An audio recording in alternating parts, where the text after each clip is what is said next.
Hello, स्वागत है आपका अपने YouTube channel Banpur BK tutorial पर। मैं विकास उपस्थित हूँ आज एक नई वीडियो के साथ। आज के इस वीडियो में हम लोग बात करने जा रहे हैं वेस्ट बंगाल बोर्ड के क्लास 10 और 12 का जो फाइनल रिजल्ट है वो किस बेसिस पर होगा, उस रिजल्ट किस बेसिस पर बनेंगे। ठीक है, हम लोग आज बात करेंगे क्लास 10 और 12 के 2021 के रिजल्ट को लेकर। ठीक है, ये जो हम लोगों के लिए अब तक सबसे बड़ा मिस्ट्री बना हुआ था कि किस आधार पर 10 और 12 का रिजल्ट तैयार होगा। क्या होम असाइनमेंट पर एग्जाम लिए जाएंगे, क्या 10 का रिजल्ट जो है 9 के बेस पर बनेगा, तो 12 का रिजल्ट कैसे बनेगा। तो आज जो है WBPSC और WBCHSC ने इस बात को क्लियर कर दिया है कि किस आधार पर 10 का रिजल्ट तैयार होगा और किस आधार पर क्लास 12 का रिजल्ट तैयार होगा। तो हम लोग उसको विस्तार से देखते हैं। तो पूरे वीडियो को अच्छे से समझने के लिए अंत तक वीडियो में बने रहें। सबसे पहले हम लोग बात करते हैं क्लास 10 की। क्लास 10 2021 जो रिजल्ट हम लोगों के पास आने वाला है, ये रिजल्ट किस आधार पर आएगा। तो फिलहाल वेस्ट बंगाल गवर्नमेंट की तरफ से या वेस्ट बंगाल बोर्ड जो है उसकी तरफ से ये क्लियर कर दिया गया है कि अब कोई भी रिटर्न एग्जाम नहीं हो रहे हैं इस कोरोना काल में, जो कि पॉसिबल भी नहीं है। तो क्लास 10 का जो रिजल्ट है इसके ऊपर फॉर्मूला है 50-50 का। अब ये 50-50 फार्मूला क्या है, इसमें है क्या कि इसमें क्योंकि इन जो बच्चे इस बार 2021 में 10 देते हैं उन लोगों ने 2019 में क्लास 9 का एग्ज़ाम दिया है और वो पास करके क्लास 10 में आए हैं। तो 9 का एग्ज़ाम दिया है तो 9 में उन लोगों का कुछ ना कुछ नंबर आया है 700 में। ठीक है, तो 700 में उन लोगों का जो नंबर आया है, सपोज किसी का 700 में 400 आया है, तो इस 400 का 50%, इस 400 का 50% यहाँ पर लिया जाएगा, अर्थात 9 का 50% लिया जाएगा। 50% ऑफ क्लास 9 ये यहाँ पर कैलकुलेट होगा। तो 400 का आधा कितना हुआ, 200, बचा 50%। अब वो 50% कहाँ से आएगा, तो वो 50% आएगा इंटरनल फॉर्मेटिव असेसमेंट से। अब इंटरनल फॉर्मेटिव असेसमेंट क्या है, इंटरनल फॉर्मेटिव असेसमेंट जो हम लोगों के क्लास 10 का ऑलरेडी जमा पड़ चुका है नंबर, क्योंकि क्लास 10 में 90+10 में एग्जाम होता है। 90 होता है रिटर्न एग्जाम और 10 मार्क्स का होता है इंटरनल असेसमेंट प्रोजेक्ट के माध्यम से। तो ये नंबर जो है, ये 10 नंबर ऑलरेडी बोर्ड के पास जमा है। तो इसके आधार पर जो है, ठीक है, 50% नंबर दिया जाएगा। 50% मतलब जैसे कि 70 हुआ टोटल, 7 विषयों का होता है ओरल या प्रोजेक्ट, तो 70 में अब बच्चे का जितना नंबर आया है उसका 50% इंटू 10 हो जाएगा। क्योंकि हम लोगों के यहाँ 70 हो रहा है, हमको 700 पर निकालना होगा, तब हम एक रिजल्ट 700 पर तैयार करेंगे। क्योंकि जब हम इसका 700 और इसका 700 करेंगे तो होगा 1400, तो 1400 का आधा करेंगे तब ना 10 का 700 पर नंबर बनेगा। तो हम लोगों को क्या होगा, यहाँ से 9 में जो भी नंबर आया है उसका आधा, आप लोगों को जो भी अंक मिला है 9 में उसका आधा रख लें, और यहाँ पर ओरल में या प्रोजेक्ट में आप लोगों को जो नंबर दिया गया, सपोज मानते हैं कि प्रत्येक विषय में 9 करके मिला है, तो 9 सत्य कितना हो गया, 63। तो 63 नंबर का 50% हमको मिलेगा। 63 का 50% कितना होगा, तो उससे अच्छा है कि डायरेक्ट हम लोग इसको 100 पर निकाल लेते हैं। तो 700 पर कितना हो गया, 630। तो 630 का आधा कितना हुआ, 315। ये होगा प्रोसेस। अगर कोई 700 में 700 अर्थात 70 में 70 पाया है तो उस स्थिति में उसको 350 दिया जाएगा। ठीक है, तो क्लास 9 का 50% और इंटरनल फॉर्मेटिव असेसमेंट का 50%। अब इन दोनों नंबर को एग्रीगेट जोड़ा जाएगा, जोड़कर कितना हुआ, 515। ये होगा आपका फाइनल नंबर, ये होगा आपका फाइनल नंबर। अर्थात क्लास 9 का 50% और इंटरनल फॉर्मेटिव असेसमेंट का 50% नंबर मिलाकर जो नंबर होगा वो होगा वर्ष 2021 के क्लास 10 के विद्यार्थियों का फाइनल नंबर। अब इसके बाद एक चीज़ और है, हो सकता है किसी बच्चे को अपने इस नंबर से संतुष्टि नहीं है, उन्हें ऐसा लग रहा है कि ये नंबर जो है मेरे लिए पर्याप्त नहीं है, हम इससे अच्छा कर सकते थे। तो उनके पास भी एक अवसर है, वो चाहे तो दोबारा एग्जाम दे सकते हैं। कब, जब स्थिति काबू में है, कोरोना से स्थिति काबू में आ जाए और साथ ही साथ उस समय, ठीक है, परीक्षा लेने का माहौल बन जाए और बोर्ड एग्जाम कंडक्ट करे, तो बच्चे उस समय एग्जाम दे सकते हैं। लेकिन उस समय एग्जाम पर उनका जो रिटर्न पर नंबर आएगा वही नंबर लेकिन उनको फाइनली दिया जाएगा। अगर कोई बच्चा एग्जाम देने के बाद 500 पाता है, उस समय ये नंबर उसका वैलिड नहीं रहेगा, ये वैलिड हो जाएगा। हाँ, अगर कोई बच्चा ज़्यादा पाता है, सपोज 550 पा गया, तो उस स्थिति में ये वैलिड होगा। मतलब ओवरऑल जो एग्जाम दे करके नंबर आएगा वही जो नंबर है वैलिड होगा, ये नंबर उस समय इनवैलिड हो जाएगा। ये नहीं कि एग्जाम देकर मेरा 400 आ गया और हम चाहेंगे मेरा ये नंबर रह जाए, वो पॉसिबल नहीं है। अगर हम चैलेंज करते हैं, एग्जाम देते हैं, दैट टाइम एग्जाम वाला जो फाइनल नंबर है वो हम लोगों का मान्य होगा। ठीक है। तो जिनको भी लगता है कि हम एग्ज़ाम दे सकते हैं और अच्छा कर सकते हैं, वे आगे चल के एग्ज़ाम दे सकते हैं स्थिति काबू में आने के बाद। तो फिर से एक बार बोल देते हैं, क्लास 9 का टोटल नंबर जो आप लोगों को मिला था एनुअल एग्जाम में उसका 50% और इंटरनल फॉर्मेटिव असेसमेंट का 50%। अब यहाँ 70 में आपको जो भी मिला है उसका आधा करके 10 से गुना कर लीजिएगा, जो आएगा वो यहाँ पर हो जाएगा। तो ये नंबर हालांकि हम लोग को पता नहीं होता है, ये हिडन होता है, तो रिजल्ट आने पर पता चलेगा।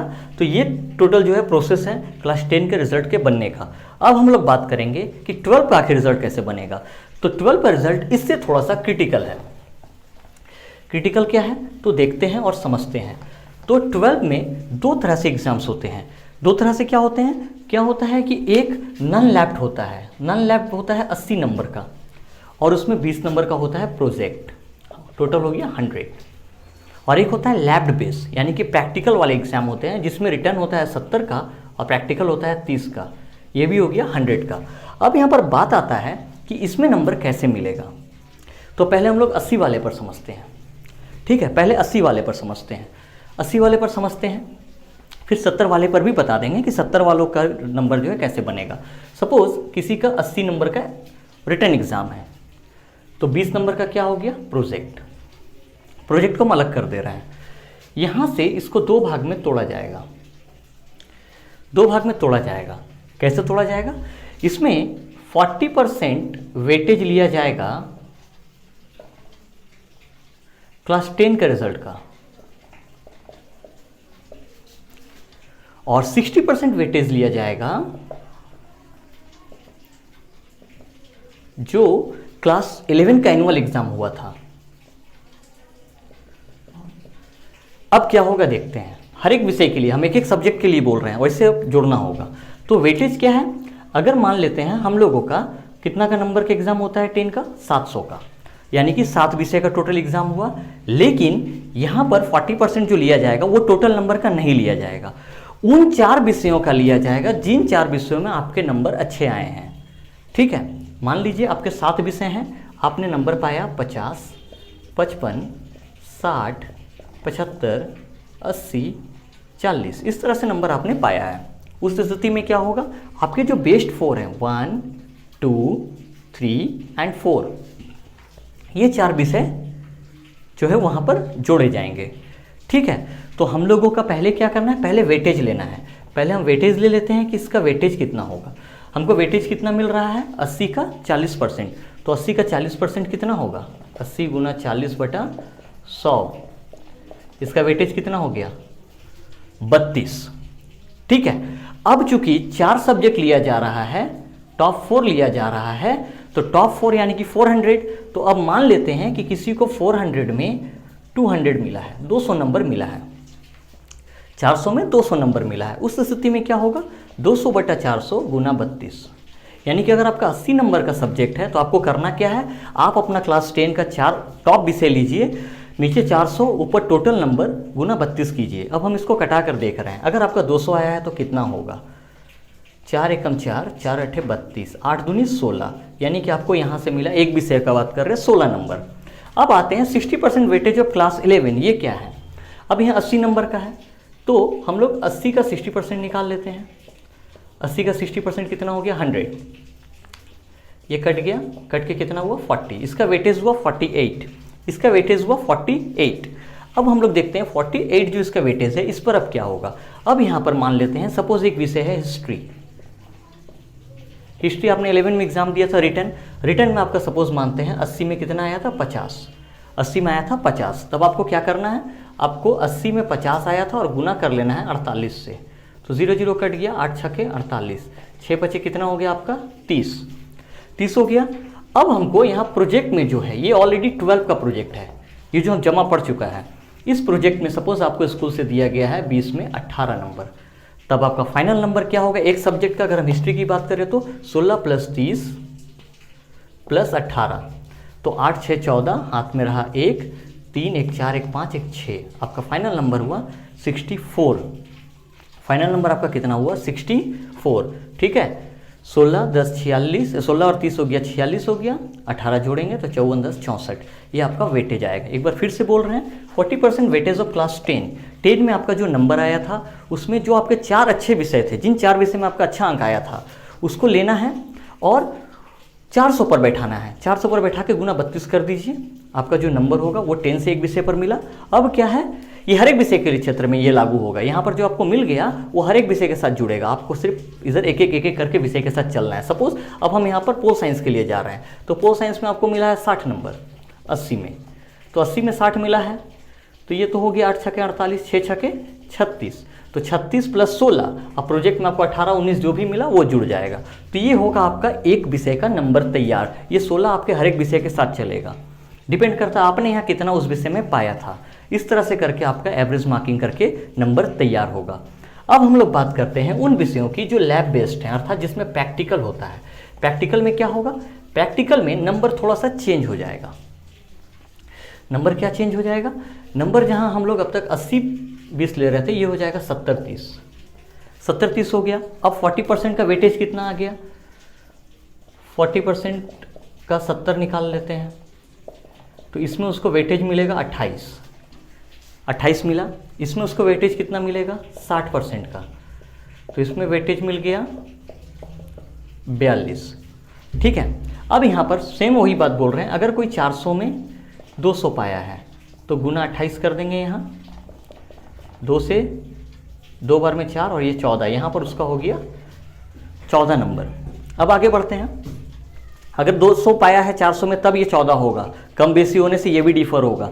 आगे देखते हैं, अब यहाँ हो गया 42। सपोज किसी का फिजिक्स का नंबर है, फिजिक्स हो ज्योग्राफी हो जो भी है, तो फिजिक्स का नंबर है, फिजिक्स में किसी को 70 में 50 नंबर सपोज मिला है, तब क्या होगा, ये कट के हो गया 7 छके 42, 30 नंबर।